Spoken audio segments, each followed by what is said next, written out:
नमस्कार दोस्तों, आर के साइंस क्लासेज के इस डिजिटल प्लेटफॉर्म पर मैं एक बार फिर से आपका स्वागत करता हूं। दोस्तों, आज हम बात करेंगे एग्रीकल्चर में कक्षा 12th के चैप्टर नंबर 9 की, जिसका नाम है फलोद्यान प्रबंधन। दोस्तों, ये जो चैप्टर है वो टोटल 4 मार्क्स का है। टोटल मार्क्स 4 का है दोस्तों, जिसमें से एक प्रश्न, एक क्वेश्चन आपके आने वाला है वस्तुनिष्ठ और एक क्वेश्चन है आपके जो आने वाला है रिक्त स्थान।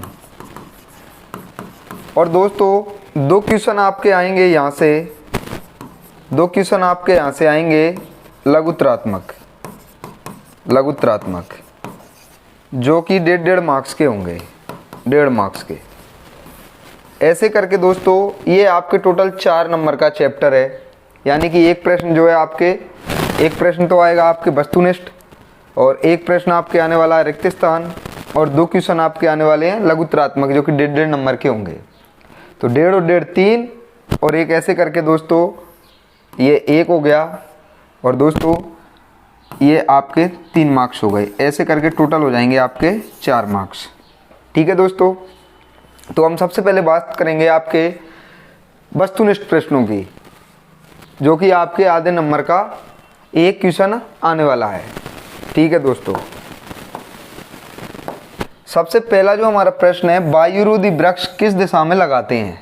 तो मैं आपको बता दूं दोस्तों, वायुरोधी जो वृक्ष होते हैं, वायुरोधी वृक्ष यानी कि वायु को रोकने वाले वृक्ष, तो देखो एक तो होती है आपके गर्म हवाएं यानी कि लू, और एक होती है शीतलहर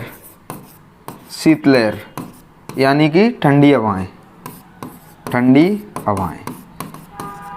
तो दोस्तों, आपको जैसा कि पता हो, गर्म हवाएं हमेशा पश्चिम दिशा से चलती हैं, पश्चिम, जबकि शीतलहर यानी ठंडी हवाएं आपकी हमेशा उत्तर दिशा से चलती हैं।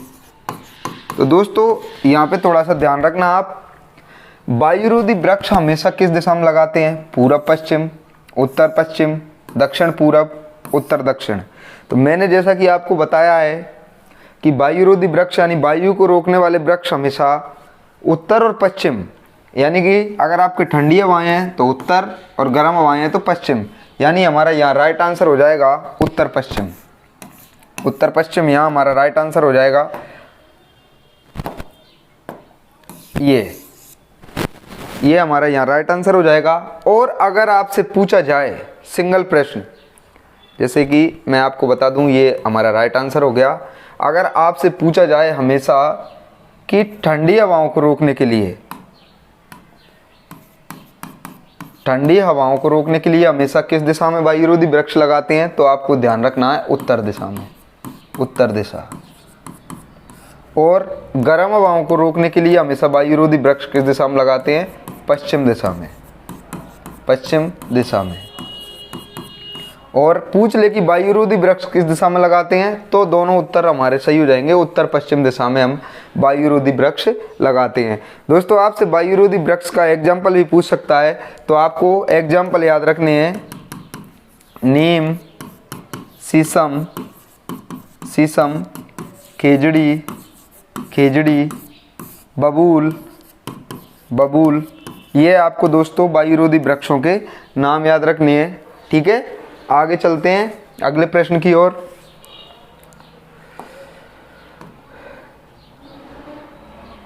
अगला जो हमारा प्रश्न है, पंचभुजाकार विधि में पूरक पौधे के रूप में किस वृक्ष को लगाते हैं। दोस्तों, बड़ा ही इंपॉर्टेंट प्रश्न है। हमारे जो पंचभुजाकार विधि है, उस विधि में 4 कोनों के बीच में एक पूरक पौधा लगाया जाता है, जो अतिरिक्त आय का स्रोत होता है। देखिए, ये आपके जैसे ये मान लो आपके प्लांट्स हो गए और बीच में हम एक पूरक पौधा लगाते हैं, ये हो गया हमारा पूरक पौधा। तो पूरक पौधे के रूप में किस फल वृक्ष को लगाते हैं, आम, खजूर, पपीता, बेर। तो दोस्तों यहाँ हमारा राइट आंसर हो जाएगा पपीता। देखो दोस्तों, पूरक पौधा जो रहता है, पूरक पौधा हमेशा क्यों लगाया जाता है? अतिरिक्त आय के लिए, अतिरिक्त आय के लिए। जब हमारे मुख्य फल वृक्ष दोस्तों, जब हमारे मुख्य फल वृक्ष हमें उत्पादन नहीं देते हैं, जब पूरक पौधे से हमें क्या मिलता है? उत्पादन मिलता रहता है।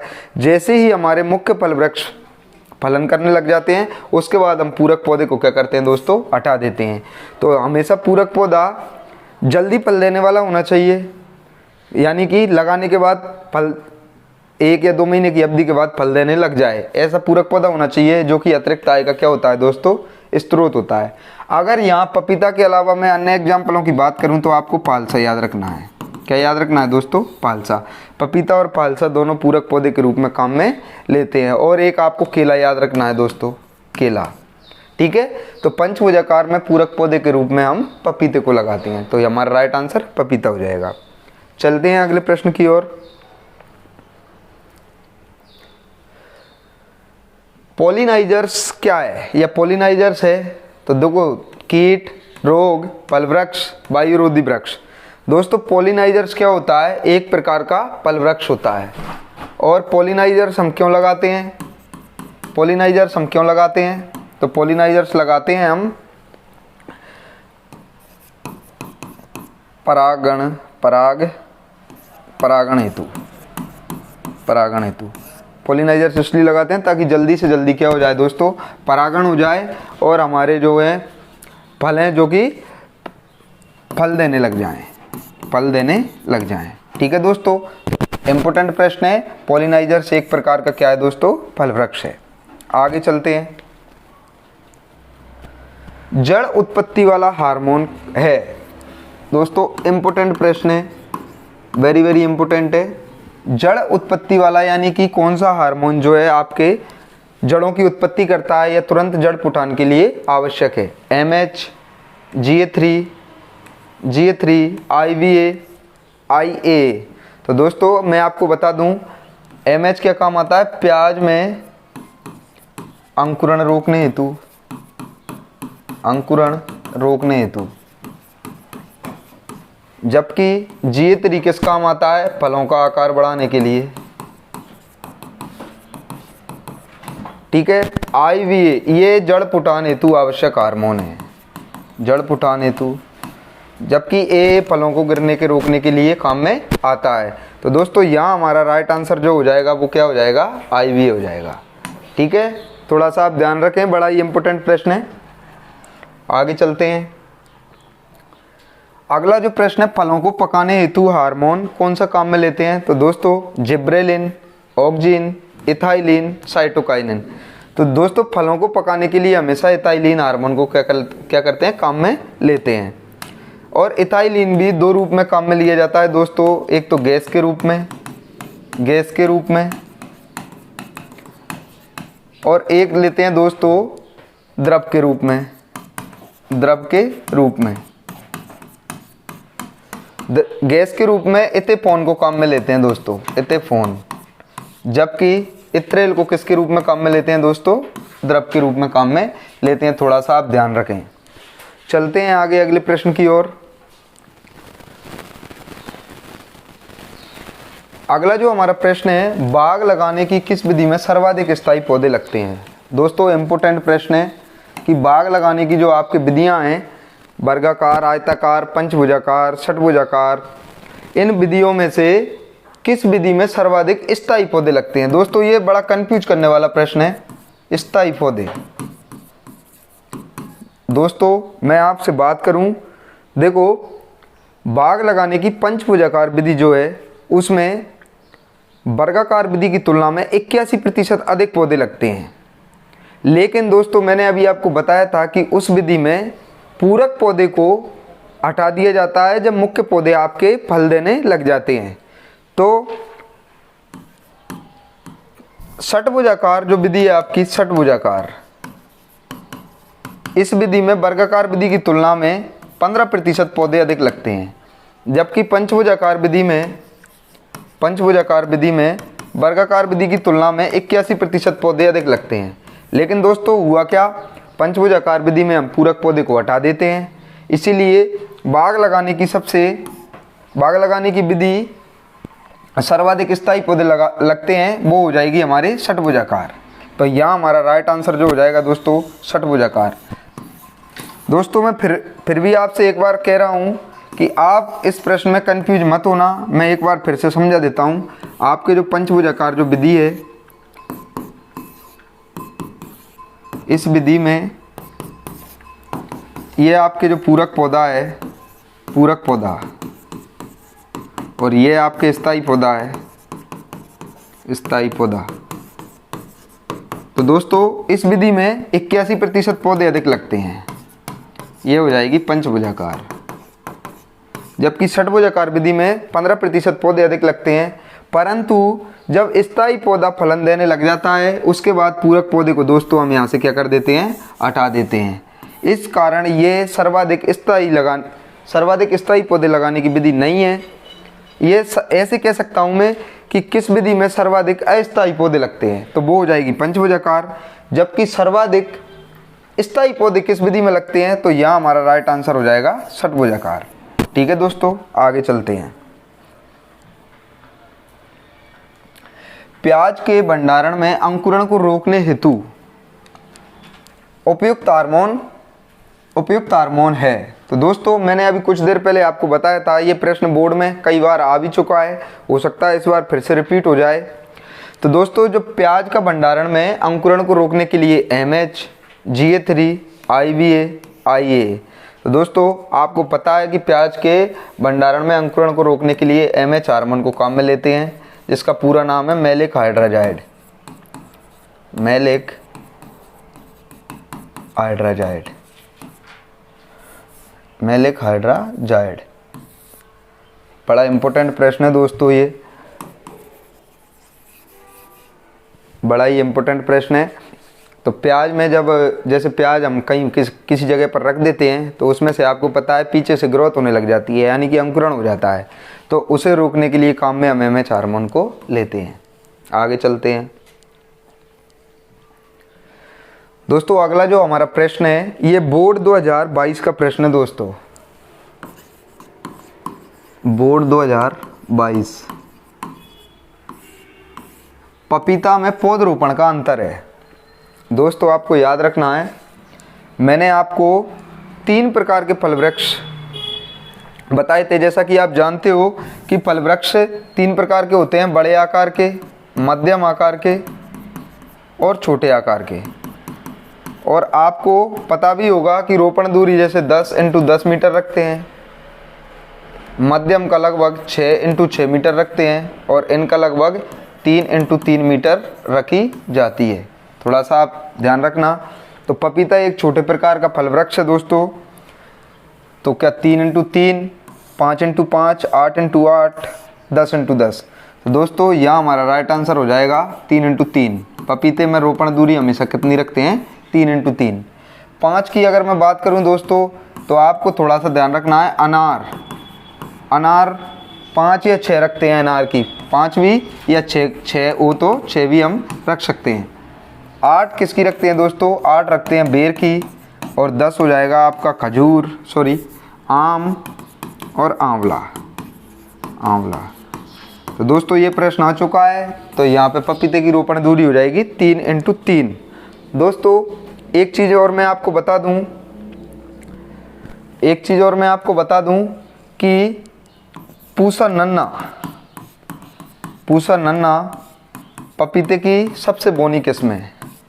पपीते की बोनी किस्म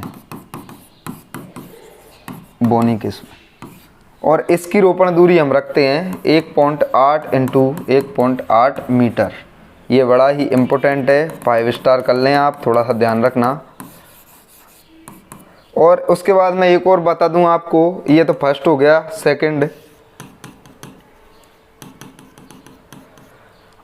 आम की बोनी किस्म जो कि क्या है दोस्तों, आम्रपाली।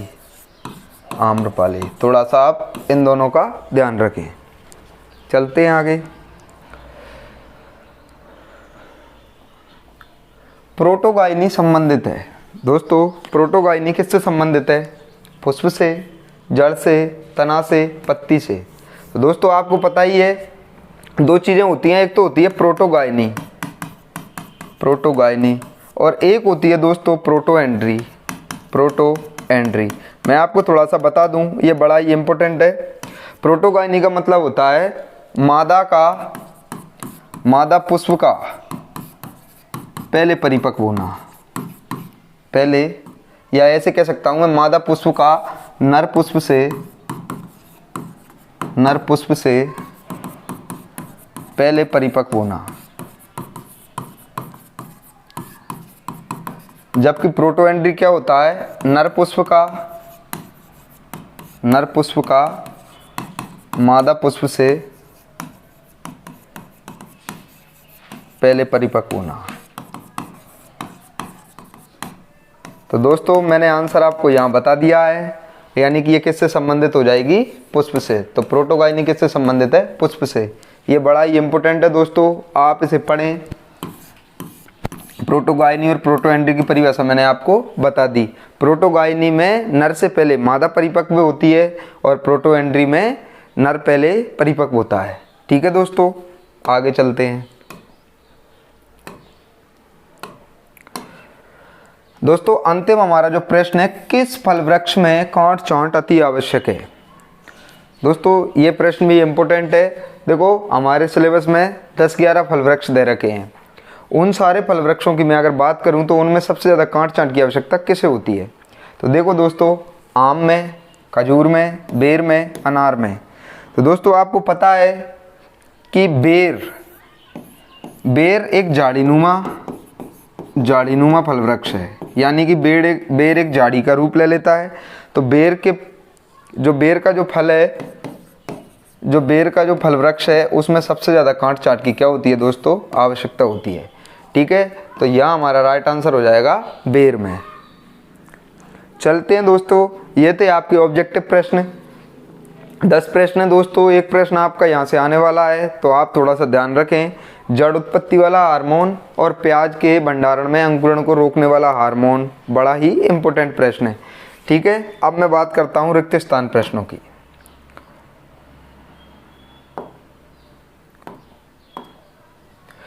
दोस्तों सबसे पहला जो हमारा प्रश्न है वो हो जाएगा, पंचभुजाकार विधि में वर्गाकार विधि की तुलना में खालिस्तान प्रतिशत अधिक पौधे लगते हैं। दोस्तों मैंने अभी आपको कुछ देर पहले समझा दिया है कि पंचभुजाकार विधि जो है उसमें वर्गाकार विधि की तुलना में कितने प्रतिशत पौधे अधिक लगते हैं? 81%।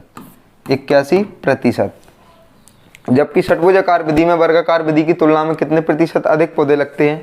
तो वो थे आपके 15%। यहाँ पे दोस्तों लगभग दुगने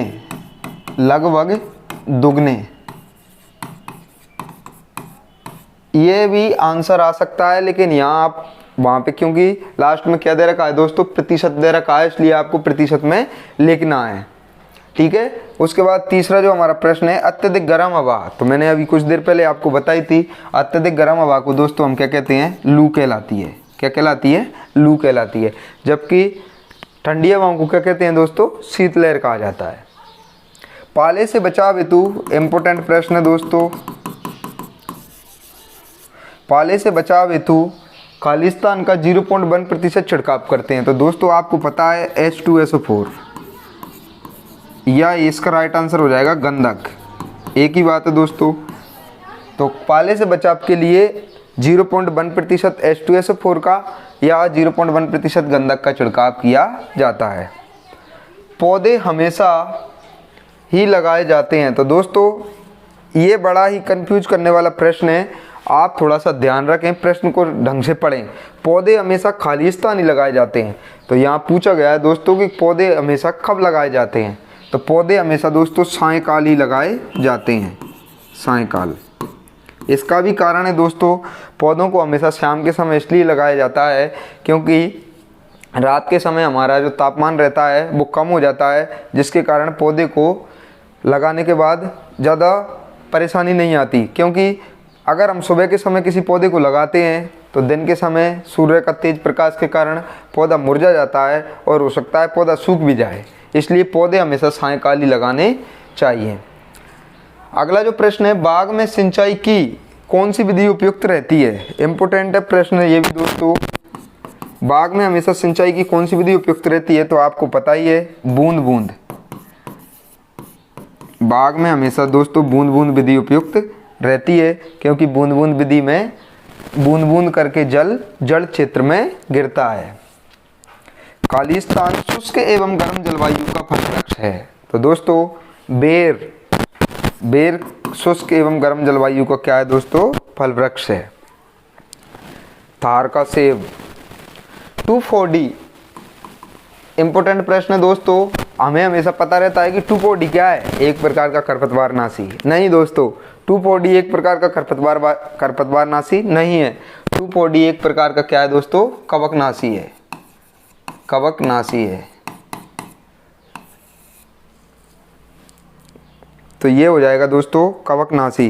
दोस्तों मैं आपको बता दूं थोड़ा सा कि जो 2,4-D है ना, 2,4-D इसको दोस्तों हार्मोन के रूप में भी काम में लेते हैं, खरपतवारनाशी के रूप में भी काम में लेते हैं, खरपतवारनाशी के रूप में भी काम में लेते हैं, और दोस्तों कवकनाशी के रूप में भी काम में लेते हैं। तो वैसे ये एक प्रकार का दोस्तों कवकनाशी है। इसकी 20 ppm से अधिक सांद्रता तो करती है दोस्तों खरपतवारनाशी का कार्य, जबकि इसकी 20 ppm से कम सांद्रता करती है दोस्तों हार्मोन का कार्य।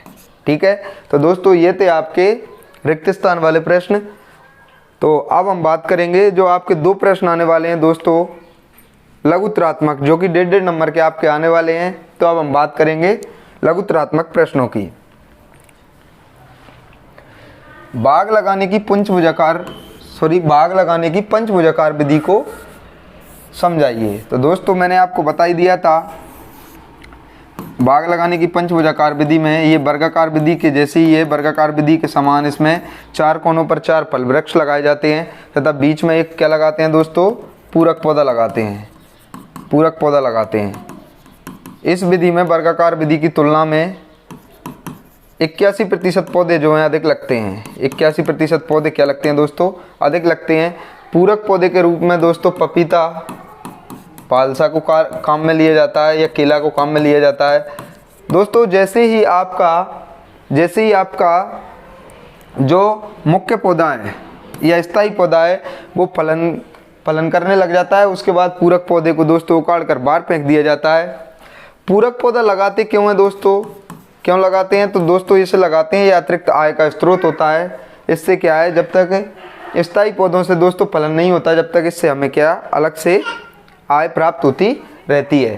तो दोस्तों थोड़ा सा ध्यान रखना, वर्गाकार विधि की तुलना में इसमें 81% पौधे अधिक लगते हैं। यह उसी के समान है, परंतु इसमें बीच में एक पूरक पौधा लगा दिया जाता है जो अतिरिक्त आय का स्रोत होता है। पूरक पौधे के रूप में पपीता, पालसा, केला को लगाते हैं, और जब आपका स्थायी या मुख्य पौधा फलन देने लग जाता है उसके बाद इस पौधे को हटा दिया जाता है। ठीक है दोस्तों, आगे चलते हैं अगले प्रश्न की ओर। पाला क्या है? पाले से बचाव के उपाय लिखिए। दोस्तों ये प्रश्न बड़ा ही इम्पोर्टेंट है। मैंने आपको पहले भी बताया है ये प्रश्न। पाला क्या होता है दोस्तों? सर्दियों के दिनों में तापमान 0 डिग्री सेल्सियस 0 डिग्री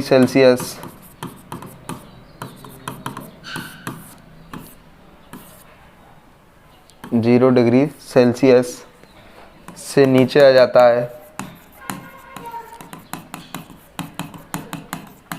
जाता है तब पौधों की कोशिकाओं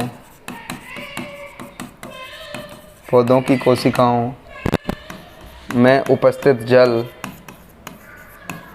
बर्फ में बदल जाता है, जिससे पौधे की कोशिकाएं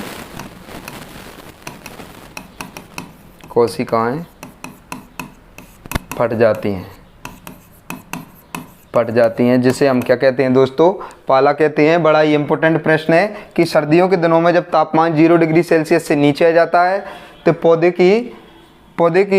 पौधों की कोशिकाओं में उपस्थित जल जो है दोस्तों वो बर्फ में बदल जाता है, जिससे कोशिकाएं फट जाती हैं। तो इसके बचाव के उपाय लिखते हैं तो 0.1% H2SO4 का छिड़काव करें। छिड़काव दोस्तों, हल्की सिंचाई, खेत के चारों ओर खेत में धुआं, ये हम उपाय अपना सकते हैं दोस्तों। तो ये था हमारा पाला। आगे चलता हूँ अगले प्रश्न की ओर। बाग लगाने की षटभुजाकार विधि को समझाइए। तो देखो इस विधि में दोस्तों क्या करते हैं, जैसे ये त्रिभुज हो गया, इसमें समान त्रिभुजों को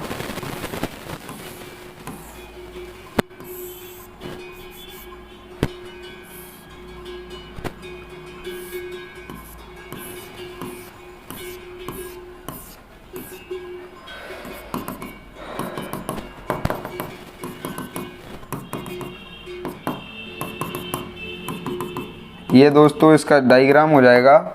ऐसे करके आपको पेपर में, बोर्ड की कॉपी में ये डायग्राम बना के आ जाना है। तो दोस्तों बाग लगाने की इस विधि को संभाऊ विधि भी कहते हैं। इस विधि में दोस्तों 6 पौधे लगाए जाते हैं, यानी कि 2 पौधे इसके त्रिभुज के कोने पर लगाए जाते हैं, जिस कारण यह षटभुजाकार रूप ले लेता है। इस विधि में वर्गाकार विधि की तुलना में दोस्तों 15% पौधे अधिक लगते हैं।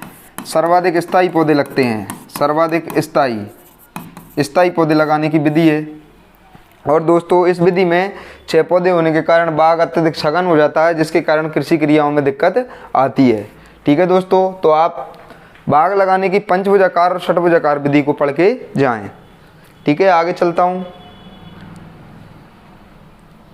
पादप नियंत्रकों के 3 उपयोग लिखिए। तो दोस्तों पादप नियंत्रक यानी पादप हार्मोनों के आपको 3 उपयोग लिखने हैं। तो आप ऐसे करके पॉइंट बना के आप लिख के आएंगे कि हमारे 3 उपयोग क्या हो गए। फलों को पकाने के लिए, फलों को पकाने हेतु, शीघ्र जड़ पुटान हेतु, और भंडारण में अंकुरण रोकने हेतु। ऐसे करके दोस्तों आप 3 पॉइंट लिख सकते हैं। आपको एग्जाम्पल भी मैंने बता रखे हैं। एग्जाम्पल इथाइलिन IBA यानी कि इंडोल ब्यूटायरिक एसिड, और यहाँ आपको मैलिक हाइड्रोजाइड याद रखना है। ऐसे करके आपको दोस्तों पादप हार्मोनों के 3 उपयोग लिखने हैं। आप अन्य भी लिख सकते हो, जैसे फलों को गिरने से रोकने के लिए, ठीक है, फलों को आकार बढ़ाने के लिए, ऐसे आप अन्य भी याद रख सकते हैं। ठीक है दोस्तों, आगे चलते हैं। बाग में अपलन के 3 बाह्य कारकों के नाम लिखिए। तो दोस्तों ये प्रश्न बड़ा ही इंपॉर्टेंट है और फिक्स है, यहाँ से प्रश्न आना लगभग। तो आपको बाग में अपलन के 3 तो आंतरिक याद रखने हैं, आंतरिक कारक, और 3 दोस्तों आपको याद रखने हैं बाह्य कारक, 3 बाह्य कारक। तो दोस्तों आंतरिक कारक अगर मैं आपको बात करूं,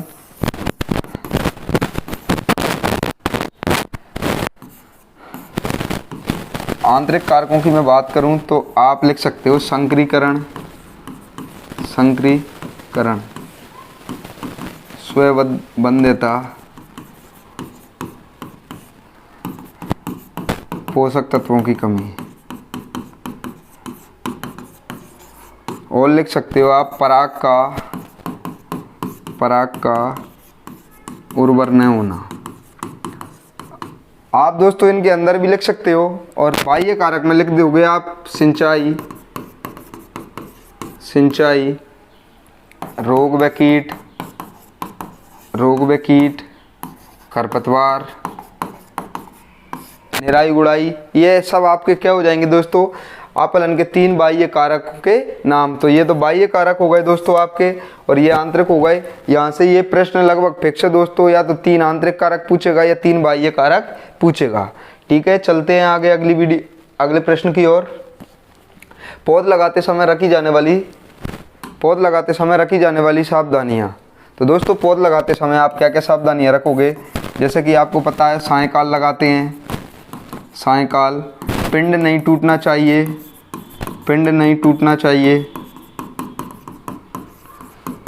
पौधों को लगाने के बाद तुरंत हल्की सिंचाई करनी चाहिए, पौधों को हमेशा जड़ के साथ ही उखाड़ के लाना चाहिए। ठीक है, और ये सब आपको सावधानियाँ रखनी है। तो आप एक प्रश्न इसको पढ़ के जाओगे। ठीक है दोस्तों, आगे चलता हूँ अगले प्रश्न की ओर। लास्ट प्रश्न है दोस्तों, फलोद्यान के लिए स्थान का चुनाव करते समय आप रखने योग्य बिंदुओं को समझाइए। तो दोस्तों आपको फलोद्यान के समय किन किन बातों का ध्यान रखना है। स्थान का चुनाव, और स्थान का चुनाव करते समय आप भूमि, जलवायु, सिंचाई इत्यादि चीज़ों के बारे में आप जानकारी रखेंगे। दोस्तों जैसे कि आपको कहीं फलोद्यान लगाना है तो आप वहाँ पे सबसे पहले स्थान का चुनाव करोगे, और वहाँ पे भूमि को देखोगे कि भाई यहाँ पे किस प्रकार की भूमि है, वहाँ की किस प्रकार की जलवायु, सिंचाई के साधन है या नहीं है। उसके बाद दोस्तों भूमि के स्थान के चुनाव के बाद बाग की योजना, बाग का रेखांकन। दोस्तों आपको योजना बनानी है कि मुझे भविष्य में इस प्रकार के फल वृक्ष यहाँ लगाने हैं और ऐसे करके लगाने हैं। और बाग का रेखांकन में आपको थोड़ा सा यूँ रखना है कि भाई मुझे किस विधि से बाग का रेखांकन करना है, भाई कौन सी विधि मुझे, जैसे वर्गाकार विधि काम में लेनी है या पंचभुजाकार विधि से मुझे बाग लगाना है। उसके बाद दोस्तों आपके जो भी हो जाएंगे खाद व उर्वरक हो जाएंगे, खाद व उर्वरक।